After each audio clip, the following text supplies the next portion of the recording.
Cek, halo sobat anime, gas lagi dah jawaban, langsung aja gaskan. Mereview sedikit dari part sebelumnya, saat ini Zofan dia menangkap Yulin dan dia memberikan sebuah pelajaran kepada Yulin dan meminta kepada Yulin untuk dapat menjadi muridnya. Dan di sini Yulin dia dihajar habis-habisan oleh Zofan. Dan untuk Yulin selain tubuhnya yang dihajar oleh Zofan, mentalnya juga digembleng hingga membuat dirinya pun jatuh pingsan. Dan ketika dia bangkit kembali, dia pikir kalau dia sudah bebas. Dia pikir kalau itu hanyalah sebuah ilusi, tapi ketika dia mencoba untuk dapat berkata sesumbar, tiba-tiba aja bam, dia dihajar kembali oleh Zofan. Dan di sini Zofan dia pun kembali menegaskan kepada Yulin untuk tunduk bersama dengan dirinya. Yang membuat Yulin dia bersadar kalau sepertinya apa yang telah ia alami selama ini bukanlah sebuah mimpi. Dan dia juga tidak menyangka kalau ternyata iblis tua itu masih ada bersama dengan dirinya. Dan itu membuat Yulin dia pun langsung kembali berlutut dan dia memohon ampun. Dan dia mengatakan kalau ucapan yang ia ucapkan sebelumnya itu bukan untuk dapat mengutuk gurunya, tapi kepada mereka, orang-orang yang berasal dari kediaman Feiyun. Ucap dari Yulin. Di sini Yulin dia pun mengeles dan dia mengatakan ini semua terjadi. Orang-orang yang berasal dari kediaman Feiyun, mereka semua telah melakukan hal yang sangat-sangat salah. Karena mereka tidak melakukan tugasnya dengan benar. Ucap dari Yulin hingga membuat mereka pada akhirnya dapat menerobos masuk ke dalam kediaman dari tempat Raja Feiyun. Ucap dari Yulin yang membuat Zofan yang mendengarnya dari kejauhan, dia pun mengatakan memang itu semua memang benar dan ternyata kau mengutuk orang-orang yang dimiliki oleh kediaman Feiyun. Ucap dari Zofan. Di sini Zofan dari kejauhan dia mengatakan memang mereka orang-orang yang berasal dari kediaman Feiyun memang layak untuk dapat disalahkan. Karena mereka telah lalai dalam menjalankan tugasnya, tapi bagaimanapun juga ini juga telah memberikan sebuah keuntungan bagi mereka hingga mereka bisa masuk ke dalam kediaman dari Raja Feiyun. Karena jika memang para penjaga tidak lengah, bagaimana mungkin mereka dapat masuk dan menyusup ke dalam kediaman dari Raja Feiyun. Ucap dari Zofan yang membuat Yulin dia sempat terdiam.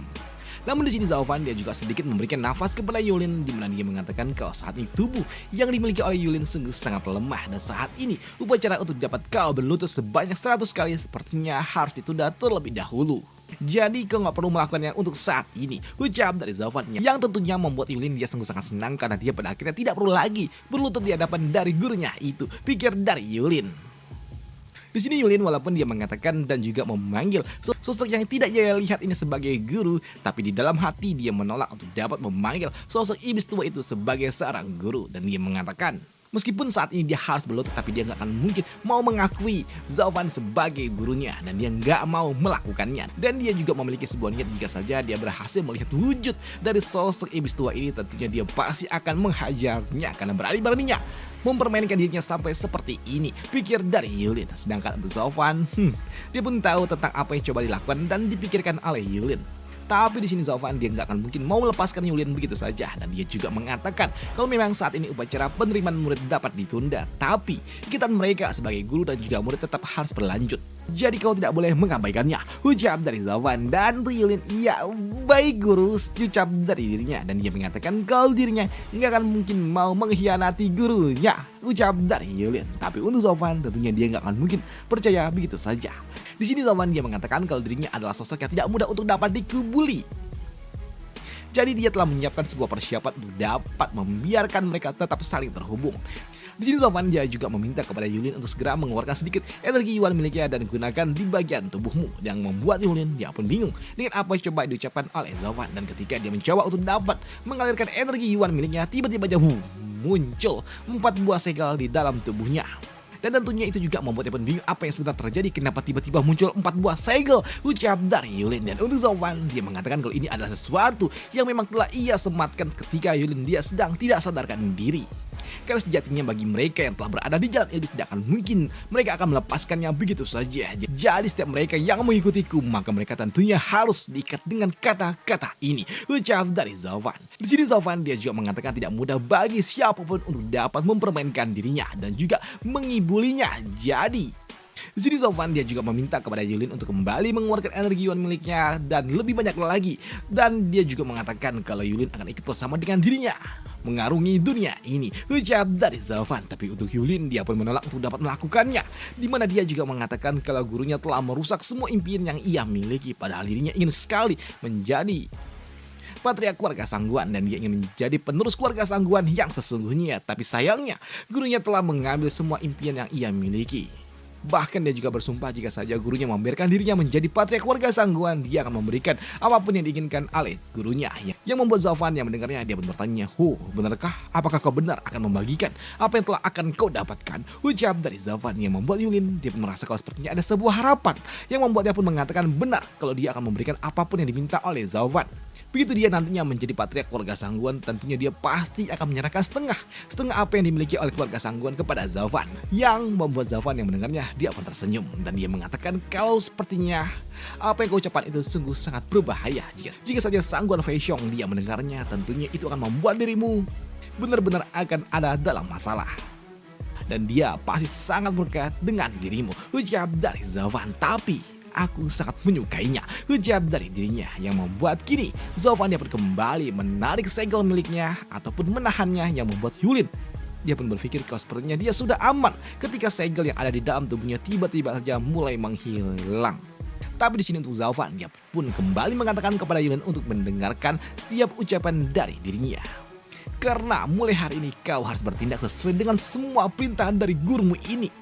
Dan jika saja kau membantah ucapan yang diberikan oleh gurumu ini, tentunya keempat segel yang sebelumnya mereka akan kembali muncul. Dan ketika mereka muncul kembali, maka hidupmu benar-benar akan berakhir, ucap dari Zofan yang tentunya menakutkan bagi Yulin. Di sini Zofan dia pun mengatakan, apakah kau ingin tahu bagaimana segel itu dapat muncul? Itu semua terjadi karena orang tua ini telah memasangkan segel pengikat kepada dirimu. Karena ketika kau menggunakan Yuan Qi milikmu, maka keempat segel itu akan kembali muncul dan itu akan membuat dirimu mengaktifkan sebuah segel penghancur dan itu akan membuat tubuhmu jatuh dan juga hancur karena terkena kutukan yang telah aku berikan, ucap dari Zofan. Dan kutukan itu pasti akan muncul dan itu akan membuatmu dalam waktu 1/4 jam kau benar-benar akan hancur dan jiwamu juga akan lenyap. Bahkan tubuh fisikmu tidak lagi akan dapat utuh, ucap dari Zofan yang membuat Yulin yang mendengarnya tentunya dia langsung keringat dingin ketakutan dan dia juga bertanya bagaimana mungkin ini bisa terjadi. Tapi untuk Zofan dia mengatakan tidak ada yang tidak mungkin di dunia ini karena metode yang ia gunakan adalah metode yang mungkin saja tidak bisa kau pahami. Tapi apakah kau ingin tahu bagaimana caranya? Para senior-seniormu mereka semua telah dihancurkan. Dan sekarang cobalah gunakan energi Yuan milikmu di lengan kananmu dan pancarkanlah Yuan Qi milikmu untuk dapat mengaktifkannya. Dan ketika Yulin dia pun mendengarkan apa yang diucapkan oleh Zofan mengalirkan Yuan Qi miliknya di tangan kanannya, tiba-tiba aja lengannya pun langsung terluka, memancarkan api emas dari dalam yang membuat Yulin dia pun tahu kalau ini sungguh sangat berbahaya. Di sini Yulin dia pun merasakan energi yang sangat kuat di lengan kanannya dan itu juga sangat menyakitkan bagi dirinya. Dan dia juga berpikir kalau sepertinya iblis tua yang ada di depannya benar-benar sangat-sangat jahat dan dia dapat menghancurkanku kapan saja, pikir dari Yulin. Tapi di sini melihat sikap yang ditunjukkan oleh Yulin membuat Zofan dia mengatakan kalau api emas yang telah ia sematkan ke dalam tubuh dari Yulin adalah bentuk belas kasih yang ia miliki. Dan jika saja aku menyematkan api hitam milikku, tentunya kau pasti benar-benar akan hancur. Dan di sini Zofan dia juga mengatakan kalau apa yang telah ia berikan ini kepada Yulin adalah setitik kecil dari warisan yang ia miliki. Dan jika saja kau tidak mau menuruti semua permintaanku, maka kau benar-benar akan berakhir, ucap dari Zofan yang membuat Yulin dia pun langsung berlutut dan dia mengatakan kalau dirinya kali ini benar-benar akan bersumpah setia kepada Zofan dan dia akan mengikuti semua permintaan yang diberikan oleh Zofan tanpa sebuah bantahan sekalipun, ucap dari dirinya. Dan dia meminta kepada Zofan untuk berbelas kasih kepada dirinya dan mencabut kutukan ini dari tubuhnya. Tapi untuk Zofan, dia pun tersenyum dan dia mengatakan kalau dia nggak mungkin melakukannya. Di sini Zofan dia juga meminta kepada Yulin untuk dapat menunjukkan ketulusannya dengan cara ceritakan dengan jelas apa tujuan keluarga Sangguan datang ke tempat ini, ucap dari Zofan yang membuat Yulin karena memang dia nggak punya pilihan lain, dia pun kini menceritakan semuanya. Dan setelah Yulin dia menceritakan kalau tujuan keluarga Sangguan datang ke tempat ini untuk dapat merebut kembali Soaring Sword yang merupakan pedang suci, membuat Zofan dia nggak menyangka kalau ternyata keluarga Sangguan mereka semua datang hanya untuk mendapatkan sebuah pedang sucinya kembali. Dan itu juga membuatnya pun sadar pantas saja keluarga Sangguan benar-benar membawa seluruh kekuatan tempur mereka, ucap dari Zofan. Tapi mendengar apa yang diucapkan oleh Zofan yang ternyata baru tahu kalau keluarga Sangguan benar-benar datang membawa semua kekuatan hanya untuk mendapatkan kembali Soaring Sword, membuatnya pun bertanya, guru, bukankah kau sudah tahu tentang apa yang sebenarnya terjadi, ucap dari Yulin. Tapi untuk Zofan dia meminta kepada Yulin untuk diam dan jangan banyak bertanya. Di sini Zofan dia pun mengatakan kalau dirinya semuanya sudah tahu dan dia melakukan ini semua hanya ingin menguji kesetiaan yang dimiliki oleh Yulin. Ucap dari Zofan yang membuat Yulin dia pun langsung kembali berlutut dan dia mengatakan kalau dirinya nggak mungkin berani menyembunyikan apapun dari gurunya ini. Ucap dari dirinya, dan untuk Yulin dia juga berujar di dalam hati kalau dirinya benar-benar sudah terjebak karena sosok iblis yang ada di depannya ini mengucapkan sesuatu yang abu-abu, nggak jelas sama sekali. Jadi membuat dirinya nggak punya pilihan lain selain mengatakan sejujurnya. Jika dia tidak melakukannya, dia takut dia akan dihancurkan oleh iblis yang ada di depannya ini. Dan itu juga membuat Yulin dia pun berpikir kalau sepertinya dia nggak punya pilihan lain selain menjadi pengkhianat dari keluarga sangguan itu sendiri, pikir dari Yulin. Sedangkan untuk Zofan, dia pun tahu karakter apa yang dimiliki oleh Yulin dan ternyata Yulin dia adalah orang yang akan menyelamatkan dirinya sendiri. Dan itu juga membuatnya pun cukup puas untuk dapat menjadikan Yulin sebagai bidak catur miliknya. Di sini Zofan dia pun kembali mencoba untuk dapat menguji Yulin dengan mengatakan jika saja dirinya yang merupakan guru dari Yulin menginginkan Soaring Sword itu juga, lantas apa yang akan kau lakukan? Apakah kau akan bekerja untukku atau kau akan memberikannya kepada keluarga sangguan? Ucap dari Zofan yang membuat Yulin dia pun bingung. Apa yang harus ia lakukan? Apakah dia benar-benar akan menjadi pengkhianat keluarga sangguan dan bersumpah setia kepada Zofan, atau jangan memilih keluarga sangguan? Akan kita bahas di selanjutnya aja. Sampai jumpa di video selanjutnya. Bye, thank you.